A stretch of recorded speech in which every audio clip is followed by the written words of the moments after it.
He dropped to one knee, the room holding its breath. I've spent 6 months earning the right to ask you this.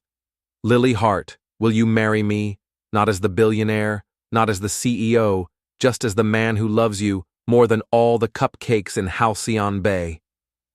In the tiny velvet box, there wasn't a diamond. There was a silver cupcake charm glinting with a single sprinkle of diamond dust. A symbol of where their journey began, not in luxury, but in laughter, chaos, and flower. This isn't just a love story. It's a story about transformation, about how a hardened corporate titan fell for a stubborn flour-covered baker and discovered that the best mergers don't happen in boardrooms, they happen in kitchens, over burnt cookies, broken ovens, and hearts brave enough to try again. So if you believe that kindness is still powerful, that love can bridge impossible gaps, and that sometimes the sweetest beginnings come from the most unexpected places, then this story was made for you. Like, share, and subscribe to Shining Stories, because now it's time to begin. It was nearing 6 o'clock in the evening when the dusky sky draped itself over Halcyon Bay, painting the skyscrapers in golden melancholy. From above, the city pulsed with light, unaware of what was unfolding atop one of its tallest buildings. A sleek obsidian helicopter whispered its way down onto the rooftop of Quinn and Vale International. Inside the penthouse boardroom, Nathaniel Quinn, a man in his early 40s known as much for his precision as his power, stood motionless at the head of a long glass table. Across from him sat 11 executives, seasoned, confident, until now. Silence clung to the walls like fog. I want your resignations, all of you, Nathaniel said calmly, yet with a chill that made the room feel 10 degrees colder. Not a single voice rose in protest, only stunned glances and trembling hands. All except you, Carter, he added, glancing at his assistant. A man in his late 20s who looked like he'd just swallowed a handful of pins. You'll help them pack. As the quiet shuffle of expensive shoes echoed toward the elevator, Carter lingered. Sir, this is the second leadership team you've replaced in just 5 weeks. Nathaniel adjusted the cuff of his custom-tailored suit, a quiet symbol of his obsession with order. Then perhaps the third will be adequate. Just a few neighborhoods away, in a much older part of town, Lily Hart, 32, and radiant in her quiet resilience, stood elbow-deep in flour. Her modest bakery, the hearthstone oven, smelled of cinnamon and nostalgia, but her ancient stove had once again chosen chaos. Come on now, Mabel, she whispered, patting the side of the oven like an old friend. Just one more batch, and I swear I'll retire you. She was working overtime to bake for a community fundraiser, something about feeding children during the winter break. Her back ached, but her spirit was light, until the door slammed open. A man in a sharp suit stormed in, phone pressed to his ear, his voice slicing through the air. I said, buy the entire bundle. I don't care if their stocks are diving, just get it done. Lily blinked. Her hands were covered in dough, her face dusted with flour. She smiled anyway. Sorry, sir, we're closed for the day. Black coffee. Now the man snapped without so much as a glance. This isn't a coffee shop, but I do have a few cranberry scones from yesterday, if you're brave. He finally looked at her, and in that fleeting moment, something shifted. Her soft brown eyes met the storm in his, and then his phone rang again. What do you mean? The contract collapsed, he growled before storming out, leaving only the scent of expensive cologne behind. Lily shrugged and turned back to her tray, a song humming quietly in her throat. Outside. Nathaniel paused on the sidewalk. Through the frosted window, he could still see her, gentle, grounded, as if untouched by the chaos of the world he ruled. And just like that, the man who had once made oil magnates flinch, hesitated. Later that night, as Lily swept the last bits of flour from the wooden floor, she spotted something tucked beneath a napkin on the counter, a crisp $100 bill and a scribbled note. For the coffee that never was. She smiled, amused and a little touched, before slipping the bill into a worn glass jar labeled, "For the kids." "Rich folks are strange," she whispered, but there was warmth in her voice. The next morning, Nathaniel's driver, Miles, caught him staring out the car window as they passed by that same quiet street. Through the glass, Lily was spinning with a mop, singing into it, like it was a microphone from some forgotten dream. Nathaniel's mouth didn't quite smile, but the edge of it softened. "Would you like me to stop, Sir?" Miles asked. "Don't be ridiculous," Nathaniel muttered. But his gaze lingered long after the little bakery disappeared in the rearview mirror. At Quinn and Vale, his temper returned with thunder. These revenue forecasts looked like they were written by toddlers. He barked at the new CFO, "Find someone who can count." Yet beneath the fury, his thoughts kept returning to a woman covered in flour, and a laugh that had no place in his world, but somehow echoed louder than everything else. That afternoon, Lily received a phone call that made her drop her whisk. "Miss Hart, this is Quinn and Vale. Mr. Quinn would like to speak with you." Around 8:30 that morning, the phone at the Hearthstone oven rang with an urgency that set Lily's nerves on edge. She wiped her hands on her apron and answered, "Miss Hart, Mr. Quinn would like to place an order, 500 cupcakes. They're needed for tomorrow morning's executive summit." Lily blinked. "Tomorrow? That's impossible. My oven barely survives small batches, let alone 500. There was a pause. Then a clipped voice responded, "Mr. Quinn does not acknowledge the word impossible." She inhaled slowly, grounding herself.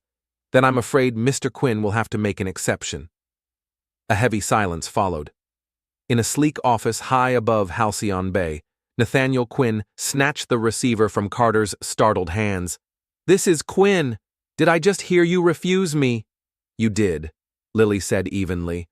"Unless you'd like to stop by and help me bake them yourself." Nathaniel froze. No one had spoken to him like that in over a decade. It was so brazen, so unfiltered, that he found himself intrigued. "I'll be there in 20 minutes, he said. "Bring an apron." Lily replied sweetly, and hung up without another word. Sir Carter stammered, eyes wide, "You're not seriously." But Nathaniel was already in the elevator, a strange cocktail of irritation and anticipation simmering just beneath his composed exterior. It had been a long time since anyone had stood their ground against him, and it stirred something unexpected. When the sleek silver rolls pulled up in front of the bakery, he spotted her through the glass elbows deep in batter, a smear of flour across her cheek, laughing as she tried to wrangle 3 mixing bowls at once. His heart gave an odd, reluctant skip. Sir Miles asked from the front seat, noting the pause. Nathaniel adjusted his collar. "Wait here, this won't take long." But the moment he opened the door and Lily turned toward him, sunlight catching the flower in her hair, a spark of challenge in her eyes, Nathaniel Quinn sensed that something in his carefully calibrated world had just shifted. "Ready to roll up your sleeves?" "Mr. Quinn," Lily asked, holding out a pink apron decorated with cartoon unicorns. Nathaniel stared at it like she'd handed him a live grenade. For the first time in 2 decades, he had no idea what to say. Moments later, the titan of industry stood behind the bakery counter, his expensive blazer tossed aside, wearing the unicorn apron over a shirt that cost more than Lily's monthly rent. A fine dusting of flour had already settled on his shoulders. He held a whisk like it was an alien object. "This feels unsanitary," he muttered. "You're holding it wrong." Lily giggled, stepping behind him to adjust his grip. The closeness sent a jolt through him, unexpected and strangely welcome. "I've negotiated multi-billion-dollar contracts," he grumbled. "How hard can this be?" Famous last words. 20 minutes later, the kitchen looked like a war zone. Batter streaked the counter, the floor, and somehow Nathaniel's hair. "You don't fold ingredients by attacking them," Lily teased gently, brushing frosting from his jaw. Their eyes met briefly, intensely, and the air seemed to hum with something unspoken. He cleared his throat. "Aggressive methods produce results." "Well, mister." "Aggressive," Lily said, pointing to a dented bowl on the ground. "You just declared war on my mixing equipment." Outside, through the bakery window, 2 men in suits watched in astonishment as their powerful employer painstakingly tried to pipe frosting onto a tray of cupcakes, his tongue poking slightly from the side of his mouth in concentration. "Is he—" "Smiling," one whispered. "Quick, someone call the newspaper?" The other murmured, "He's having a human moment." Back inside, just as Nathaniel was attempting to salvage a ruined cupcake, the old oven let out a dramatic wheeze and puffed a cloud of smoke before going completely still. "Oh no, Mabel, not now." Lily sighed, bending toward the lifeless stove.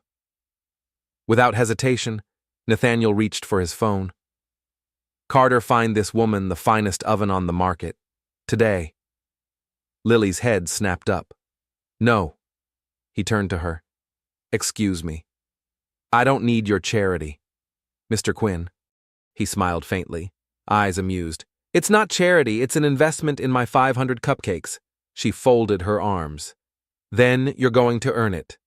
Every single one of those cupcakes that knocks $10 off your tab," Lily said, wiping her hands on a towel as she glanced at Nathaniel, who now had a streak of frosting on his cheek and a look of surprise in his eyes.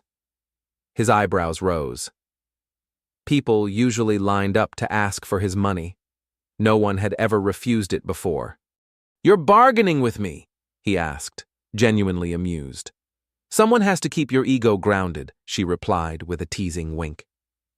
Over the next few hours, something curious unfolded, something neither of them expected. Nathaniel, who hadn't laughed from the gut in more than a decade, found himself grinning like a schoolboy, his hands sticky with frosting and his tie long forgotten on a chair. Lily's puns were terrible, her jokes even worse, but somehow they disarmed him completely. Between jokes and batter spills, she told him about her dream turning the bakery into a place where local kids could come after school to learn how to bake, to feel safe to belong. "Why not just pitch to investors?" Nathaniel asked, genuinely puzzled. "Because not everything's meant to be bought, Mr. Quinn," she said softly. "Some things you have to earn, like trust, like love, like the perfect buttercream." By the time the clock brushed past midnight, the last cupcake stood proudly on the tray, the 500th in a long line of colorful, sugar-dusted treats. But instead of relief, Nathaniel felt an odd weight in his chest. "I'll see you again tomorrow," he asked, almost hopeful. Lily raised an eyebrow. "Don't you have empires to conquer? They'll survive a day without me." To his surprise and hers, he meant it. The next morning, the entire building of Quinn & Vale was buzzing like a hive. The CEO had arrived nearly an hour later than usual, his hair dusted with flour, and most shockingly of all, he was humming. Humming, one assistant whispered, eyes wide. "Cancel the meetings," Nathaniel said, breezing past his stunned staff. Sir Carter followed, baffled. "The meeting with the Tokyo partners can wait." "I have a frosting tutorial," Nathaniel replied, disappearing into his office with a bounce in his step that had never been there before. At the board meeting, suited executives hesitated as they eyed the spread of colorful cupcakes. Nathaniel watched them like a proud parent at a science fair. When the CFO began droning about missed projections, Nathaniel calmly handed him a red velvet cupcake. "Taste that," he said. "That's what success should feel like." Later that afternoon, Lily opened the bakery door to find a delivery truck outside. Dozens of gleaming new ovens were being unloaded. She blinked in disbelief. Tucked beneath a shipping invoice was a note in Nathaniel's crisp handwriting. "For Mabel's retirement, and for the place you haven't built yet but will." She dialed his number, nearly speechless. "I said one oven. The rest are for your community space." Nathaniel replied, "Think of it as an aggressive acquisition. Of your dream. You can't just bulldoze your way into my life, you know." "We'll negotiate," he said lightly. That evening, Nathaniel returned not in a suit, but in jeans and a soft, slightly wrinkled t-shirt that his assistant had frantically purchased that morning. Lily nearly dropped a tray of cooling scones. "Who are you, and what have you done with Mr. Corporate?" "The suit's at the cleaners," he said. "Turns out buttercream is more stubborn than quarterly losses." As they baked, Lily shared childhood stories, memories of her grandmother's kitchen, warm laughter, and a belief that food made with love could heal even the hardest hearts. And somewhere between rolling dough and folding batter, Nathaniel found himself opening up too. He spoke quietly about his childhood, about boardrooms instead of birthday parties, and a father who taught him that feelings were liabilities. "You know what your real problem is," Lily said, tapping his nose with a finger coated in flour. "Do tell, wise oracle, you've forgotten how to play." Before he could reply, she tossed a handful of flour at him. What followed was pure chaos. Laughter filled the bakery as they ducked and danced through a flurry of white. The room, blanketed like a winter storm, had burst indoors. Nathaniel was laughing so hard he had to lean against the counter for support. As the mess settled and they began to clean their hands, met over the same cloth. The laughter faded, replaced by something deeper, something neither of them quite knew how to name. "Lily," he whispered, voice low and rough. She swallowed. "We should finish up." But neither of them moved. A loud crash from the alley shattered the moment. Lily rushed outside and found Henry, a familiar face from the neighborhood, huddled near the bins, his hands trembling from the cold. "I saved you some sandwiches," she said gently, handing him a paper bag. Henry looked up with gratitude, shining in his tired eyes. "You're an angel, just a baker." She smiled. With good timing, Nathaniel stood by the bakery's doorway, quietly watching as Lily knelt beside the man outside, her voice low and kind, offering him food with the same ease she offered a smile. It caught him off guard, this quiet grace, this instinct to give without hesitation. In the world he ruled, people were categorized useful or disposable asset or liability, but in hers, even the forgotten were seen, acknowledged, honored. "You're something else," he said softly when she returned inside. "I'm just me." She shrugged, wiping her hands on her apron. "Nothing too exciting." "That's where you're wrong," he murmured, but she had already turned back to the counter, humming faintly as she wiped flour from the surface, blissfully unaware that she was piece by piece dismantling everything he thought he understood about life. That night, Nathaniel stood alone in his high-rise apartment, surrounded by glass and silence. From the enormous window, he could almost trace the faint glow of her neighborhood across the city. How could someone with flour in her hair and laughter in her voice manage to unravel the foundation he'd built his life upon? His phone rang. "Sir, the Morrison acquisition is ready. All we need is your green light." He stared out at the city lights, something shifting quietly inside him. "Put it on hold," he said after a pause. "We're reevaluating the strategy." He ended the call, a small, almost incredulous smile tugging at his lips. She was right. Not everything worth having could be bought, but maybe it could be earned. 3 weeks into whatever strange rhythm their lives had begun to share, Nathaniel Quinn found himself in a place his former self would have mocked, sitting cross-legged on the flour-dusted floor of the hearthstone oven at 2 a.m, drinking cheap wine out of mismatched mugs and debating the emotional depth of puppet characters. "I'm telling you, Miss Piggy is the British Prime Minister," Lily said, tossing popcorn into her mouth. Nathaniel shook his head, laughing a real, unguarded laugh that still felt foreign in his own throat. "And Kermit is far too emotionally balanced to represent the Federal Reserve." Suddenly, both their phones buzzed. Lily glanced at hers. "Oh no. Emergency text. My best friend's stuck on a horrible date. I need to rescue her." Nathaniel raised his own phone. 6 missed calls from Tokyo. A falling portfolio. A message from his board. "Where are you?" They looked at each other, then spoke in unison. Sweet Caroline's Greenwich Village, and burst into laughter. "Wait, your friends are there too?" Lily asked. Nathaniel nodded. "My board always goes there after pretending they'll vote me out. Yearly ritual drinks and false courage." "Oh no," she giggled. "We cannot let them meet. My people are chaotic and wild and believe in interpretive dance. Your people wear cufflinks to bed." He stood and offered her a hand, "So let's introduce them. Might be fun watching the universe implode." And implode it did. At Sweet Caroline's, the contrast was cinematic. On one side of the room, Nathaniel's bored, stoic-suited, radiating Wall Street confidence. On the other, Lily's tribe of artists, writers, and musicians draped in color and creativity, quoting Sylvia Plath over cocktails. Is that Nathaniel Quinn? In denim, one board member whispered in horror, "Is that Lily Hart with a billionaire?" Her friend Jasmine hissed. "The same Lily who uses coupons that expired last spring." The silence was awkward until Harrison, the ever-serious CFO, cleared his throat and turned to Lily. "So, Miss Hart, what's your investment strategy?" She grinned brightly. "Joy, I invest in joy. Also, have you tried these mozzarella sticks? They might change your life." Harrison blinked visibly. "Malfunctioning." "She means emotional returns," Nathaniel offered, leaning back casually. "Not everything can be measured by your calculator, Hart." Harrison gasps erupted from both camps.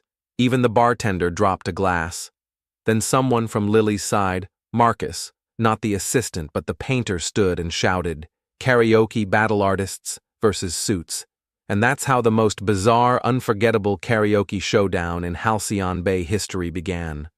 Fueled by a combination of cocktails and competitive bravado, the once stern members of Quinn and Vale's board were now standing on bar stools, belting out dramatic renditions of 80s power ballads like their careers depended on it. Across the bar, Lily's friends answered the challenge in full chaotic glory with interpretive dance numbers set to show tunes that made the bartender weep with joy or confusion. No one could quite tell. Then came the moment no one expected. "Nathaniel Quinn," Jasmine called, grinning with wicked delight. "Your turn. And the rule is, you have to sing a love song." The entire bar fell into stunned silence. Nathaniel Quinn did not do love songs. He did mergers. He did market forecasts. He did boardroom silence and perfectly tailored suits. But then the opening notes of "Can't Help Falling in Love" began to drift through the speakers. He stepped forward, slowly, took the microphone and scanned the room until his eyes found Lily. She stood frozen, hand over her mouth. He didn't glance at the lyrics, he didn't need to. Wise men say only fools rush in. His voice, deeper and more textured than anyone expected, cut through the noise. It wasn't polished, but it was honest raw. "Open. But I can't help falling in love with you." Lily's friends exchanged wide-eyed looks. The board members sat speechless. Someone in the back started recording. Glasses were lowered. Conversations stopped. As the final note hung in the air, the crowd erupted in applause, but Nathaniel didn't notice Lily was already moving toward him. Without thinking, he reached out, pulled her close, and kissed her soft. And sure as if the rest of the world had finally stepped aside for just one moment of truth, time stopped. Phones flashed. A drink was knocked over and no one cared. When they pulled apart, breathless, Lily whispered, "Your board is watching." "Let them," Nathaniel replied, then kissed her again. By sunrise, the internet had exploded. Nathaniel Quinn, usually a headline for acquisitions and innovation, was suddenly trending worldwide for something very different. Flower in his hair, singing a love ballad and kissing a baker under string lights. His phone buzzed non-stop. Markets shifted. Commentators speculated. Investors panicked. Sir Carter said breathlessly, bursting into the office, "The board is in full revolt." "They say this thing with Miss Hart is making you lose your edge." Nathaniel stared at the photo on his screen. He was laughing, surrounded by people he used to dismiss, looking freer than he had in decades. "Then they're dismissed," he said simply.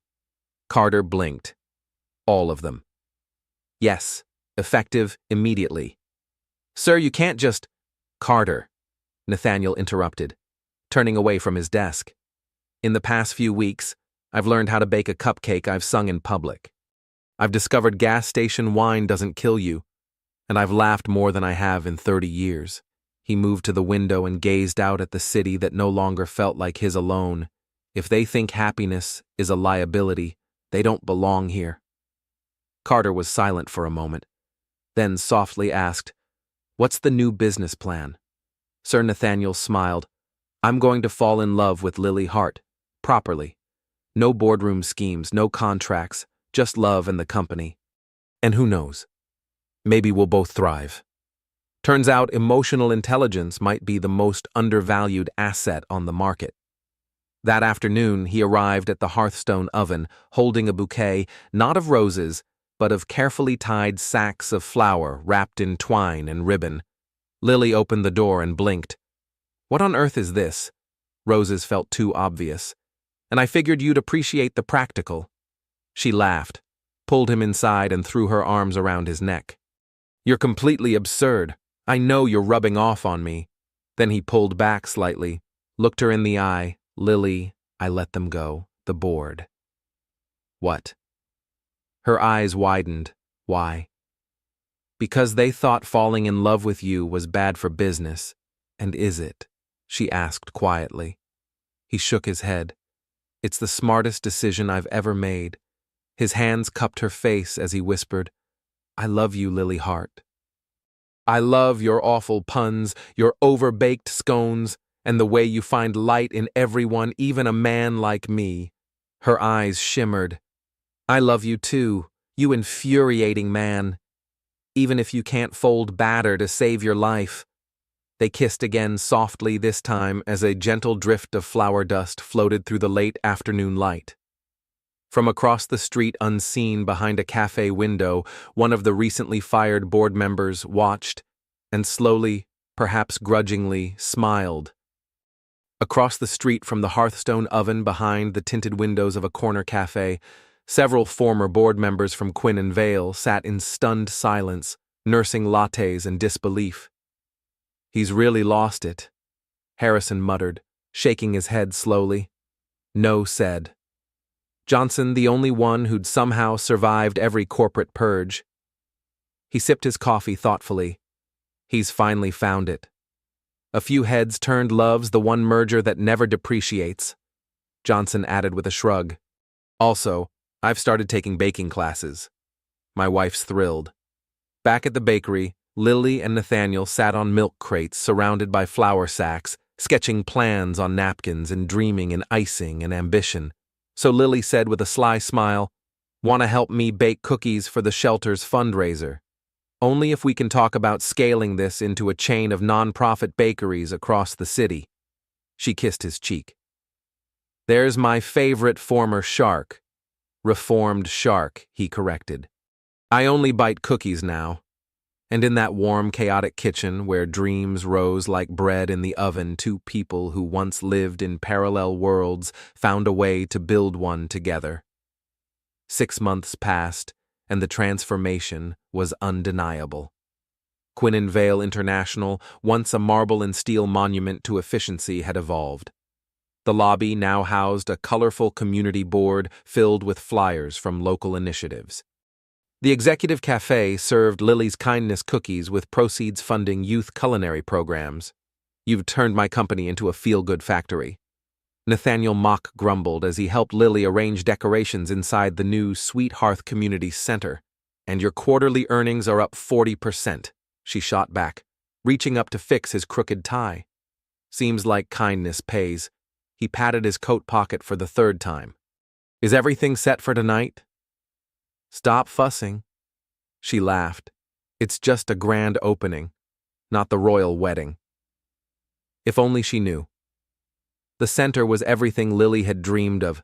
Spacious industrial kitchens, classrooms that smelled of cinnamon and ambition, and a cafe where no one needed money to feel welcome. Nathaniel had funded the entire project, but only after she made him promise one thing. Not charity, she'd told him. Partnership. That's how real change happens. As the evening sun cast long golden rays through the tall windows, the center filled with guests. Former board members clinked glasses with tattooed poets. Homeless men shared homemade pastries with hedge fund analysts. At the front door, Henry, once just a shadow in an alley, now stood tall as director of outreach, his eyes full of purpose. Speech time. Jasmine called gently, pushing Lily toward the microphone. Dressed in a soft linen dress, flour already dusting one shoulder, Lily looked out at the crowd, her heart full. "When I opened my little bakery, She began, voice steady. I believed food made with love could change the world. I just never imagined I'd meet someone who'd help me prove it. She scanned the room until her eyes found him. Half a year ago, a grumpy billionaire barged into my shop demanding coffee. He got a face full of flour and a long lesson in humility instead. Laughter rippled through the crowd. Nathaniel smiled, remembering every absurd, perfect moment. But what I've come to believe, Lily continued, is that even the hardest hearts can soften. With the right ingredients, a cup of compassion, a spoonful of patience, and a whole lot of love, you can turn anything around. She raised her glass to Nathaniel Quinn, for showing me that together we really can bake a better world. The applause was thunderous, but quiet fell as Nathaniel stepped forward. Even now, when he took the room, it listened. Lily Hart. He began, his voice warm and sure. You've spent the last 6 months telling me I take life too seriously, that I treat the world like a ledger, that I think everything has a price. He paused, reaching into his pocket. You were right, but you also taught me something else. Love, trust, family. Nathaniel said, voice catching slightly. Those aren't given, they're earned. Then with quiet reverence he lowered himself onto one knee. The room fell utterly silent. I've spent 6 months trying to earn the right to ask you this question. Lily Hart. He opened the velvet box. It didn't hold a diamond. Inside was a delicate silver cupcake charm, its top glinting with a single tiny diamond like a sugar crystal. Will you marry me? He asked softly. Not as the billionaire, not as the CEO, but simply as the man who loves you more than all the cupcakes in Halcyon Bay. Lily's hands flew to her mouth. Is that a cupcake charm? He nodded, his eyes shining. Because traditional symbols never impressed you, but I thought maybe this could remind you of where we started. Tears spilled down Lily's cheeks. Yes, she breathed, then practically launched herself into his arms. Yes, yes, 1,000 times, yes, applause erupted. Champagne corks popped. Flashbulbs lit the room as someone struck the opening notes of Sweet Caroline on the old upright piano in the corner. Wait Carter, now back as Nathaniel's assistant, and with considerably more flair, called out from the back. There's more. The far wall of the community center slid open to reveal a fully outfitted culinary classroom. Above the entrance, a sign read, The Lily Hart Foundation Test Kitchen. For the lessons you were always meant to share. Nathaniel said, guiding her forward, and maybe, for our children, one day. Lily turned, stunned. Children. He smiled. We should probably start with the wedding cake. 2 weeks later, the New York Times ran an unexpected headline, Quinn and Vale launches purpose-driven profit model. Stock soars. The article outlined how Nathaniel's new approach, investing in people while remaining profitable, was transforming the way corporations measured success. Other companies scrambled to adopt the so-called Quinn standard. But Nathaniel's favorite headline came from a small community paper. Local baker teaches billionaire the secret ingredient, love. The wedding was an extraordinary blend of their two worlds. Held at the very community center they built together, it featured a 5-tier cake Lily insisted on baking with Nathaniel's questionable help. The staff wore custom gowns designed by local artists. The hors d'oeuvres were a mix of caviar and pigs in blankets. As they danced their first dance to a smooth jazz rendition of Can't Help Falling in Love, Lily leaned in and whispered, Remember when you couldn't even hold a whisk? Nathaniel chuckled. Remember when you told me I couldn't buy happiness? She smirked. Still can't. No, he agreed, pulling her close. But I can bake it thanks to you. Across the room, the once fired board members, now all rehired after completing Lily's workshop on emotional intelligence in leadership, raised their glasses to hostile takeovers of the heart, Harrison declared. The crowd roared with laughter and clinking glasses. Years later, business schools would teach the Quinn transformation as a landmark case study. graphs and growth charts would analyze it to death. But those who had been there, who knew the real story, understood this. It all began with a broken oven, a stubborn baker, and a man who learned that some of life's greatest recipes can't be bought, only shared. As Lily and Nathaniel cut their wedding cake, she gently dabbed frosting on his nose. For luck, she grinned. "I already have all the luck I need," he whispered, kissing her anyway, sugar and all. And there, beneath the warm lights of the community kitchen, surrounded by artists and analysts, bakers and board members, Nathaniel Quinn finally understood the most important merger of all: not a company, not a deal, but the acquisition of a heart. Outside the bakery's new sign glowed gently in the evening air. Sweethearth, where every ending is just a new recipe for love. And just like Lily often said, with flower on her cheek and mischief in her smile, it was absolutely perfect. Not perfect in the polished, untouchable sense, but perfect in the way a warm cookie is crispy at the edges, soft in the center, and made with a little too much vanilla on accident, perfect because it was real. The story of Nathaniel Quinn and Lily Hart became something more than just headlines or hashtags. It became a whispered legend in boardrooms and bakeries alike, a reminder that growth is not just upward on a chart, but inward into the heart. The cupcake charm proposal would go down as one of the most unexpected love gestures in Halcyon Bay history, not for its value, but for its meaning. It said, "I see you. I remember where we began, and I never want to forget." The wedding itself wasn't grand by society's standards, but it was grand in spirit. Artists and accountants danced side by side. The cake was slightly lopsided on one tier because Nathaniel had insisted on frosting it himself. No one minded. It was a celebration of something rare and deeply needed in the world: harmony between worlds that once seemed impossible to unite. In the months that followed, the Sweethearth Community Center became a lighthouse for second chances. Homeless teens learned to bake, retired chefs taught classes. Former CEOs came to volunteer, trading their stock tips for spatulas. Henry, once cold and forgotten in an alleyway, now wore a name tag and a confident smile. Jasmine opened her own cafe-gallery hybrid next door. Carter started a podcast on purpose-driven leadership.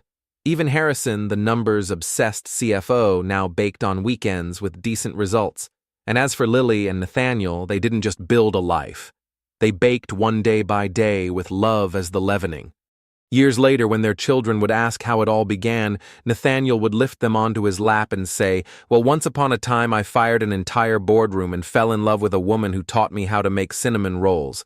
And Lily would add, "And he still can't fold the batter right."